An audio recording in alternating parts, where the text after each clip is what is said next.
Hey, what's up, guys? Nate with Bluesoft here, coming at you with tip number 2 on remote working. So, a huge one for me that has really changed the way that I process all tasks and information coming at me is something called Next Actions. That idea came from Getting Things Done by David Allen. It's a book called Getting Things Done: The Art of Stress-Free Productivity. Great book. I got that book when I was about 6 months into my business, and I felt completely overwhelmed with the amount of text messages and calls and emails and project management messages and social media messages coming at me. I really didn't know what to do, and things were getting out of hand. I was dropping the ball, and I don't want to run my business like that. So got this book, studied the hell out of it, and it helped me out a lot. So how do you use Next Action? So there's a lot of ways you can use them. You can use them in individual emails. You can use them in actual tasks and task lists and to-do lists and things like that. So here's an example. Let's say I'm going to create an about page for a client. You wouldn't just create about page. I mean, if I was going to do it in one sitting, maybe, but if it's a big about page, it could take me a few days.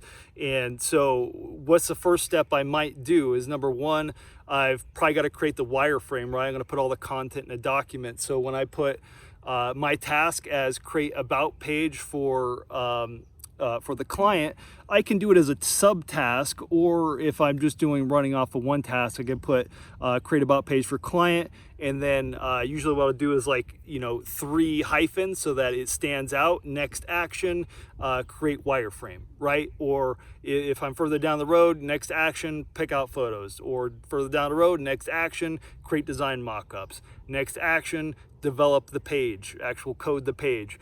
Next action, check quality assurance, right? So there's always a next action that you can take to move a project forward closer to completion or completion. So with that, another way to use these is with an email. So let's say you're composing a big email to a contractor, and you need a few things to really get done from that email.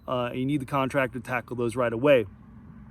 So in this scenario, it's going to be best to not leave anything open for interpretation and actually define the next action. So write your email as you normally would, and at the bottom of that email, just bold the text next actions, and then use bullet points, some really short, concise bullet points of what their next actions are. So if I were to send some materials off to a contractor, it might be next actions, file these photos that I've attached to the email. Next action, submit proposal to client, whatever it might be.